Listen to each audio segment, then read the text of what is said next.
नमस्कार दोस्तों, स्वागत है आपका अपने YouTube channel math on earth पर। आज हम त्रिकोणमिति का अध्ययन कर रहे हैं। त्रिकोणमिति के सभी बेसिक कॉन्सेप्ट आज हम क्लियर करेंगे। इसमें कौन कौन से फॉर्मूला लगेंगे, ये किस प्रकार से त्रिकोणमिति मतलब अध्ययन होता है, वो सभी हम आज अध्ययन कर रहे हैं। सबसे पहले आपको पता होना चाहिए कि त्रिकोणमिति आपके 9th क्लास से स्टार्ट हो जाती है। 9th के से आगे त्रिकोणमिति काम में आती है, क्योंकि ये 8वीं कक्षा तक होती नहीं है, इसलिए ये एक नया टॉपिक होता है बच्चों के लिए। तो मैं आपको आज शुरू से इसका अध्ययन करवा रहा हूँ कि भाई त्रिकोणमिति कैसे होती है। सबसे पहले हम इसके नाम पर चर्चा करें कि भाई त्रिकोणमिति, अगर हम हिंदी में बात करें तो ये देखो त्रिकोण मिति, इसके नाम से हमें पता चल रहा है कि तीन कोण की आकृति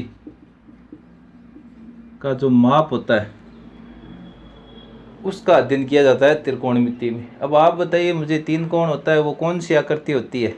त्रिभुज होती है। हाँ, त्रिभुज में तीन कोण होते हैं, तो इसलिए त्रिकोणमिति के अंदर हम त्रिभुज की भुजा और कोण के मध्य के संबंध का अध्ययन करते हैं। तो लेकिन ये तो हमारे जैसे नाम से पता चल रहा है इस प्रकार होगी, लेकिन इसकी वास्तविक उत्पत्ति त्रिकोणमिति है, ये ट्रिग्नोमेट्री शब्द से हुई है। यह एक ग्रीक भाषा का शब्द है। ग्रीक भाषा का शब्द है, ये ग्रीक भाषा का शब्द है।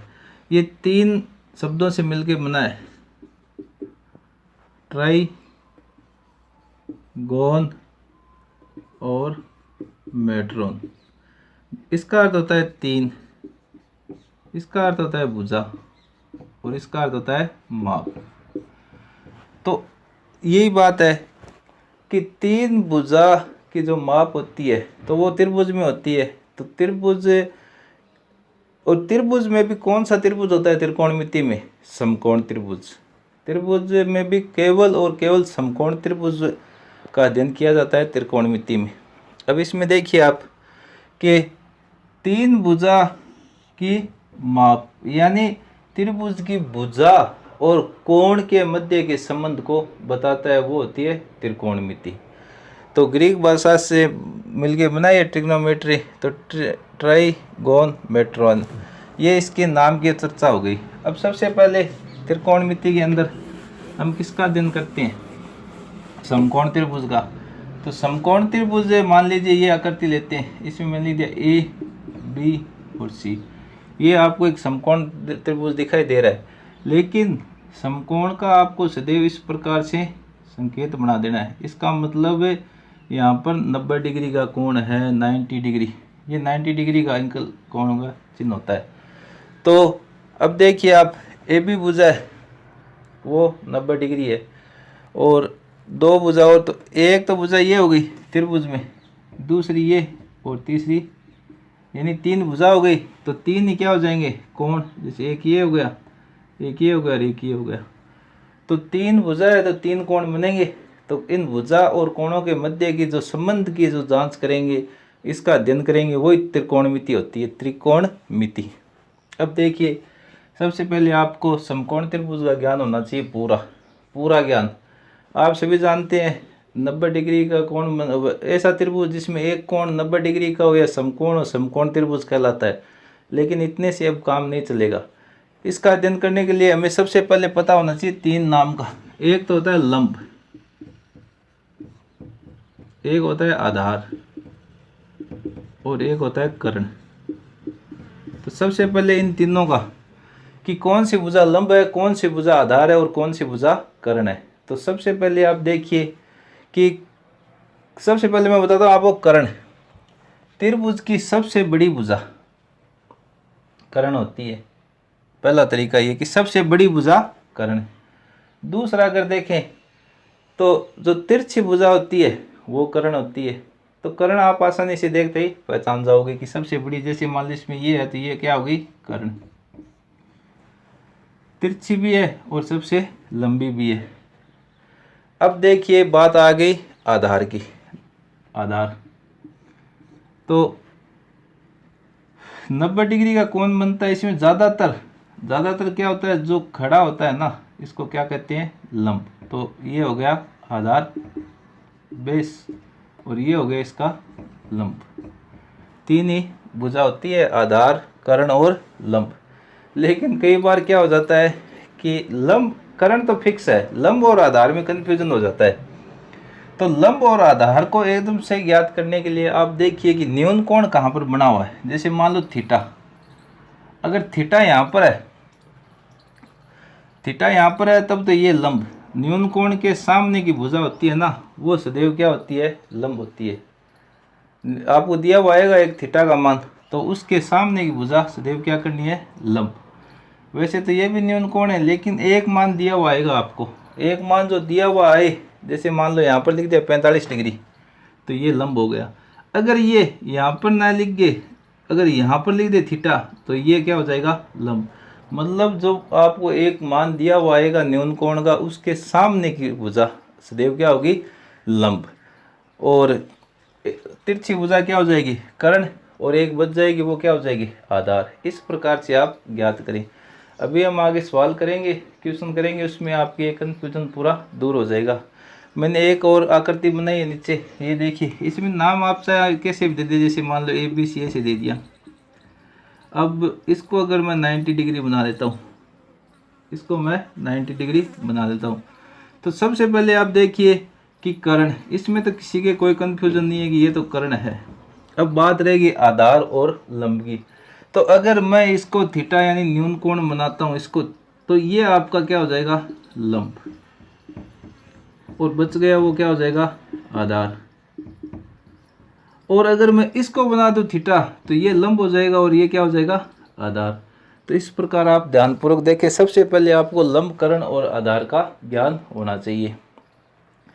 अभी इसके बाद में आपको आगे करना है लंब, कर्ण और आधार। मैं मानता हूं कि आपके समझ में आ गई। अब इसके बाद में एक प्रमेय आती है, पाइथागोरस प्रमेय। पाइथागोरस प्रमेय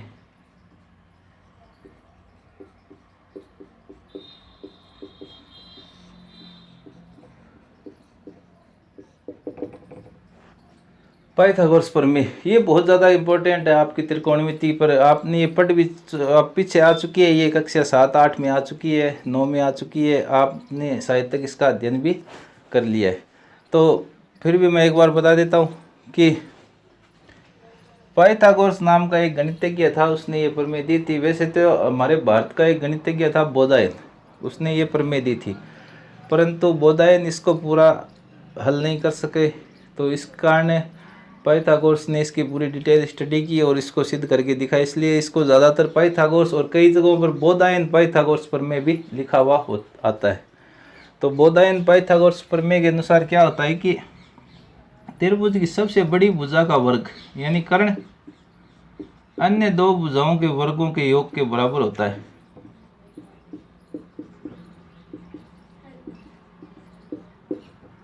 त्रिभुज की सबसे बड़ी भुजा का वर्ग अन्य दो भुजाओं के वर्गों के योग के बराबर होता है। ये इसका पाइथागोरस प्रमेय थी, पाइथागोरस प्रमेय ये थी।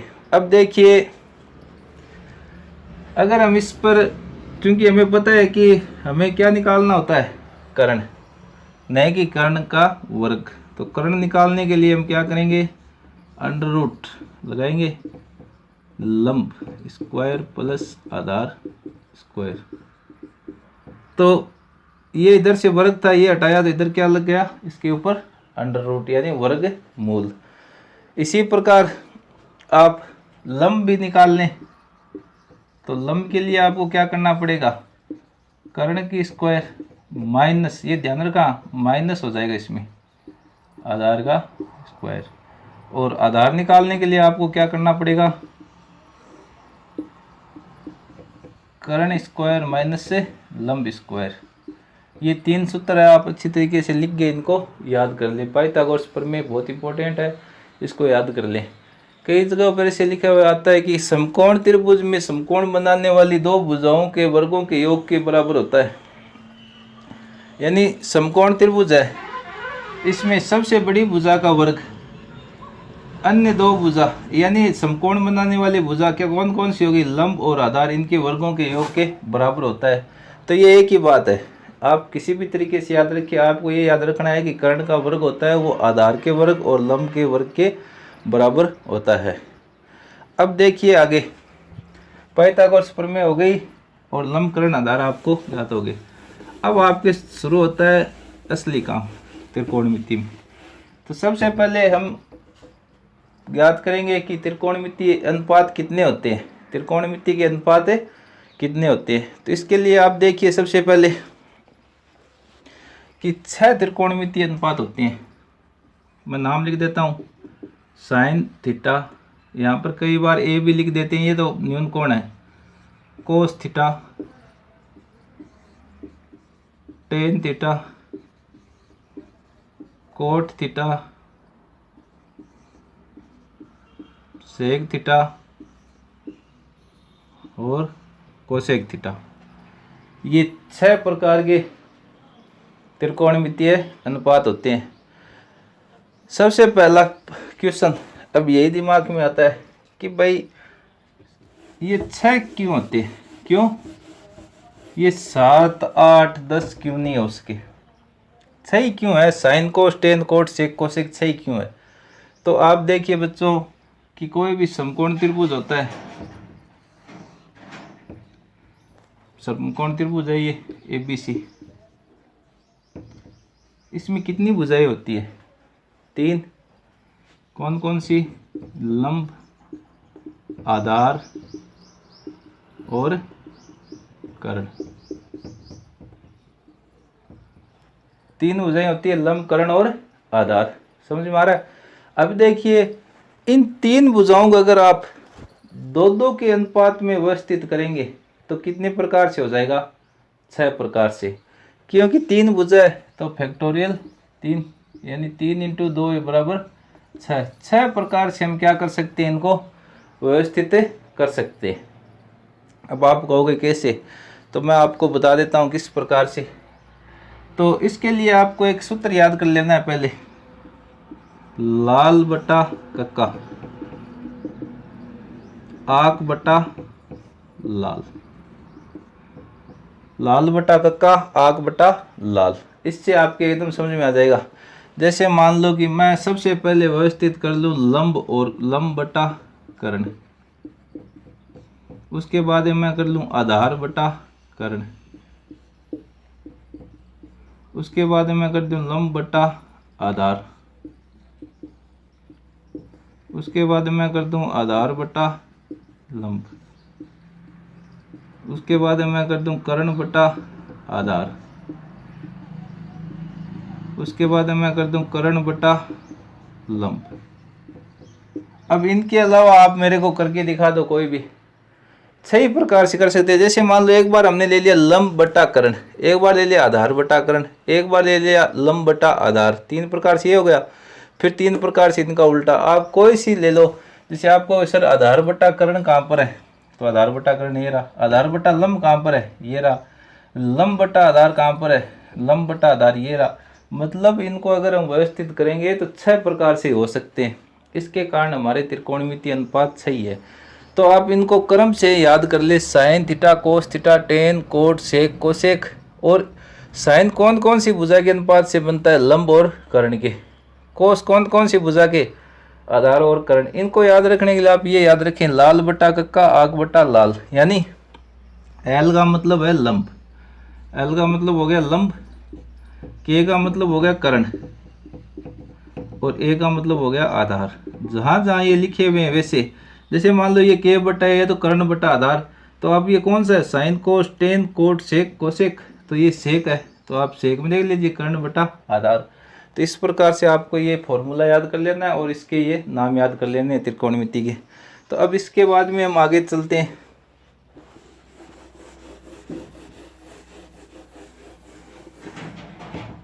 सबसे पहले मैं आपको सूत्र बता रहा हूँ, बहुत ही आसान से एक सूत्र है कि साइन थीटा होता है वो 1 बटा कोसेक थीटा होता है।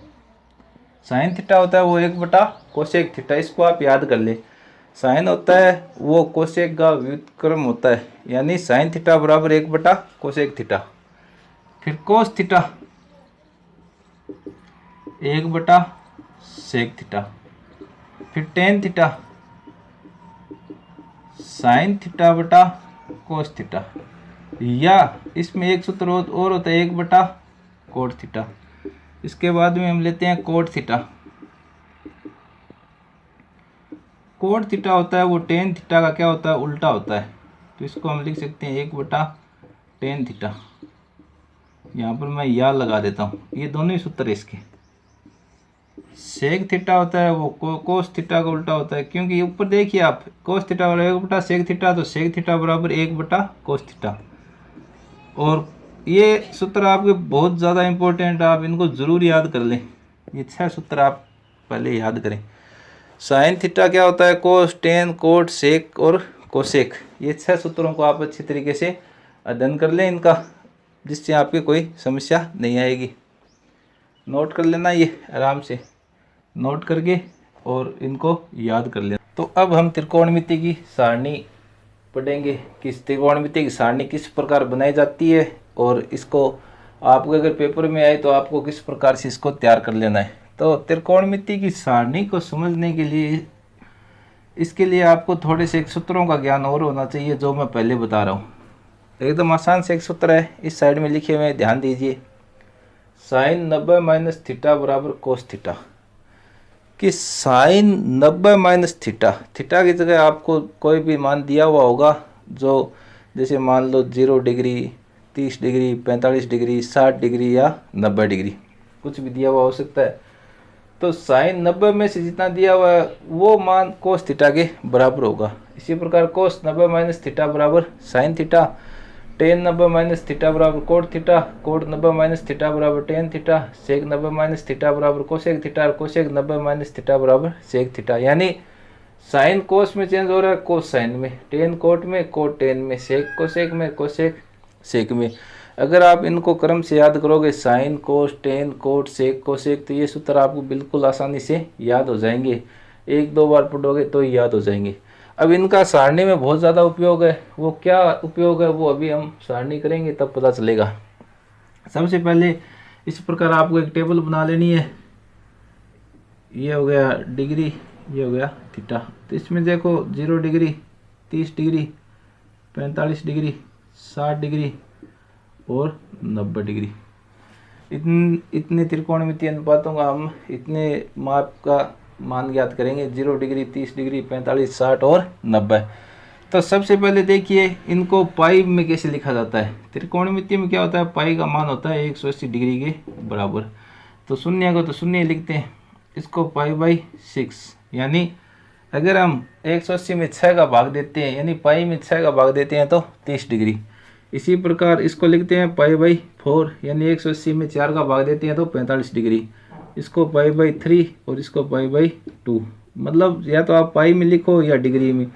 आपके एक तो सवालों में पाई में दिया हुआ, इसलिए मैंने ये भी बता दिया। अब आपको सारणी बनाने के लिए सबसे पहले आपको त्रिकोणमिति अनुपातों के नाम इस साइड में लिख लेने। Sine theta, cos theta, tan theta, cot theta, sec theta और कोसेक थीटा। छह नाम होते हैं, ये आपको याद कर लेनी अच्छी तरीके से। याद हो गए तो बहुत ही अच्छी बात है। अब सबसे पहले आपको मान निकालना है साइन का। साइन का 0 का क्या मान होता है, या 30 डिग्री का या 45 डिग्री, यानी थीटा की जगह अगर साइन 45 आ जाए तो क्या मान लिखोगे। तो इसके लिए आपको 2 तरीके हैं, एक तो आप साइन का मान याद कर ले, या तो और या एक तरीका और बताऊंगा मैं, उसके द्वारा आप इसको समझ ले। तो याद में तो क्या बिल्कुल आसान से है, 0 1/2, 1/√2, √3/2 या 1, इसका आ जाएगा 0 1/2, 1/√2, √3/2 और 1। इस प्रकार याद भी रह जाता है आसानी से, या बार बार करोगे सवाल तब अपने आप याद हो जाएंगे। इसको बनाने के लिए हम एक छोटा सा उदाहरण लेते हैं कि आप 0 से लेके 1 तक के आप टुकड़े कर ले, यानी पार्ट कर ले। जैसे मान लो यहाँ पर मैं लिख 0, पाव, आधा, पौन और 1, इस प्रकार लिख सकते हैं। जीरो है, पाव यानी 1/2, आधा यानी 1 नहीं पाव यानी 1/4, आधा यानी 1/2, पौने यानी 3/4 और 1 यानी 0 से 1 के हमने टुकड़े कर लिए इसके। इसको आप कैसे भी समझ सकते हैं, जैसे मान लो कि हमने दूध की बंदी, किसी जगह हमने दूध की बंदी बांधी है, तो पहले दिन कह के आते हैं, तो हम कह के आते हैं कुछ नहीं लाते, तो 0। पाव दूध की बंदी बांधी यानी 1/4 लेके आई, काम नहीं चला, पाव दूध से क्या होता है आपको पता है, तो फिर कहा भाई आधा किलो लेना चालू कर दो, आधा किलो बच्चे ज़्यादा थे, आधे किलो से भी काम नहीं चला तो 1.25 किलो, लेकिन घर वालों ने कहा जब 1.25 किलो ले रहे हो तो फिर 1 ही ले लो, 1 ले लिया, इससे ज़्यादा अभी लॉकडाउन चल रहा है तो ज़्यादा संभव नहीं है, इसलिए 1 लीटर दूध तक, यानी आप कैसे भी करके आप 0 से लेकर 1 तक इसके आप ये टुकड़े कर ले। अब देखिए इन सब के ऊपर दूध किससे मापते हैं, लीटर से, तो इनके ऊपर आप लीटर लगा दें, मतलब वर्गमूल लगा दें। लीटर का चिन्ह होता है, लीटर आप देख लेना ऐसा ही होता है इस प्रकार से, तो वर्गमूल का चिन्ह, 0 का वर्गमूल कितना होगा 0, 1 का कितना होगा 1, 4 का कितना होगा 2, 1 का कितना होगा 1, 2 का होता नहीं तो अंडर रूट का अंडर रूट रह गया, 3 का होता नहीं तो अंडर रूट का अंडर रूट रह गया, 4 का 2 और 1 का 1, ऐसे भी आ जाता है।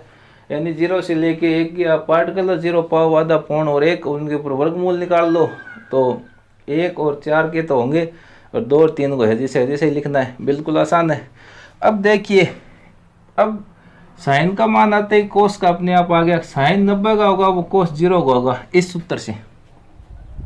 अगर आप साइन 90 माइनस 90 करोगे तो 90 ये किसके बराबर हो जाएगा 0, 90 में से 90 यानी 0, यानी साइन 0 का मान होगा वो कोस 90 के बराबर होगा, तो साइन 0 का मान 0 है तो ये कोस 90 के बराबर। इसी प्रकार कोस साइन 90 का मान है वो कोस 0 के, तो ये मान आप यहाँ पर लिख दें, ये √3/2 है, ये 1/√2, ये 1/2 और 1 0, इन सूत्रों से हुआ ये मान, यानी साइन का आते ही कोस का हो गया। अब टेन का निकालना है, टेन आपको पता है साइन बटा कोस होता है, तो साइन में आपको कोस का भाग देना है, तो सबसे पहले आप क्या करें 0 में 1 का भाग दें, क्या आएगा 0 आएगा, 1/2 में √3/2 का भाग देना नहीं आता तो इस प्रकार काट दें, ऊपर 1 और नीचे √3, ऐसे काट दें, 1 का 1 आ गया, इसको काट दें √3 आ गया, 1 में 0 का भाग दोगे तो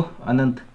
आप सदैव ध्यान रखना 0 में 1 का भाग जाता है तो सदैव 0 आता है, और 1 में अगर 0 का भाग देते हो तो अनंत, ये चीज़ ध्यान रखना, बहुत इंपॉर्टेंट चीज़ है। अब देखो टेन किस में चेंज होता है कोट में, और कोट किस में होता है टेन में, तो वही बात वापिस साइन कोस वाली ये यहाँ पर लिख दें √3 1/√3 और 0।